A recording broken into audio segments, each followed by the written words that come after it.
Baik, Assalamualaikum warahmatullahi wabarakatuh. Terima kasih atas waktu yang telah diberikan. Perkenalkan, nama saya Heronia Widya Mofu, Stambuk A 221-20161, Program Studi Pendidikan Biologi, Fakultas Keguruan dan Ilmu Pendidikan. Di sini saya akan menjelaskan tentang pengertian dari sel dan sebagainya. Untuk itu, kita ketahui sebagai berikut. Baik, langsung saja saya masuk pada penjelasannya. Sel adalah unit struktural dan fungsional dasar dari semua organisme, mencakup membran plasma dan semua struktur eksternal yang menyelubungi seperti dinding sel dan amplop sel. Dalam biologi, sel adalah kumpulan materi yang paling sederhana yang dapat hidup dan merupakan unit penyusun semua makhluk hidup. Sel mampu melakukan semua aktivitas kehidupan dan sebagian besar reaksi kimia untuk mempertahankan kehidupan berlangsung di dalam sel.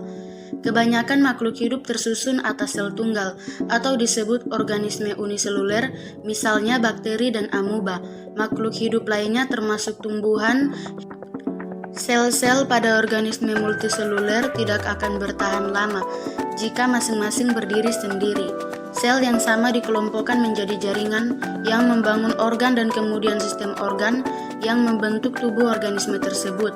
Contohnya sel otot jantung membentuk jaringan otot jantung pada organisme jantung yang merupakan bagian dari sistem organ peredaran darah pada tubuh manusia.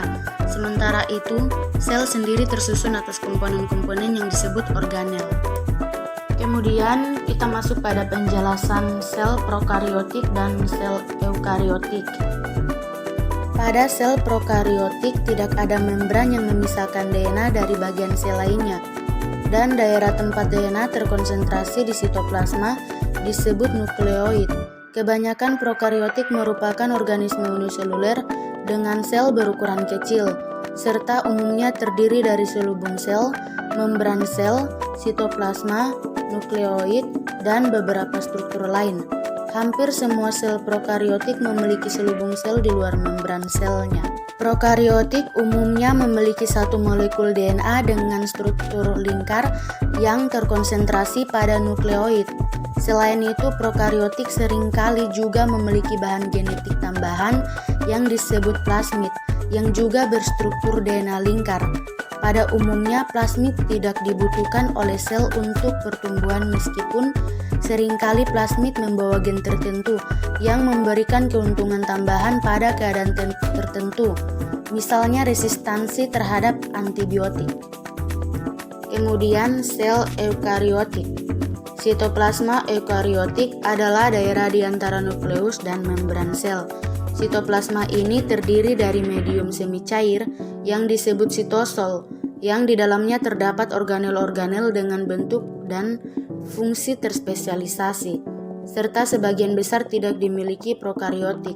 Kebanyakan organel dibatasi oleh satu lapis membran, namun ada pula yang dibatasi oleh dua membran, misalnya nukleus.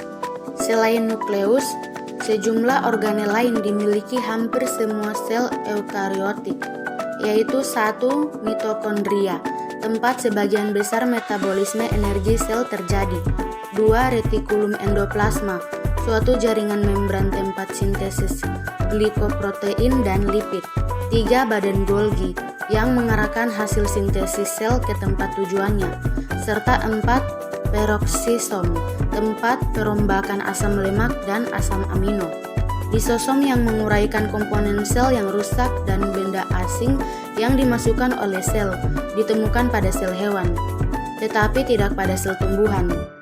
Kloroplas, tempat terjadinya fotosintesis, hanya ditemukan pada sel-sel tertentu, daun tumbuhan dan sejumlah organisme uniseluler. Baik sel tumbuhan maupun sejumlah eukariotik uniseluler memiliki suatu atau lebih vakuola, yaitu organel tempat menyimpan nutrien dan limbah serta tempat terjadinya sejumlah reaksi penguraian. Demikian sekian pemaparan materi dari saya.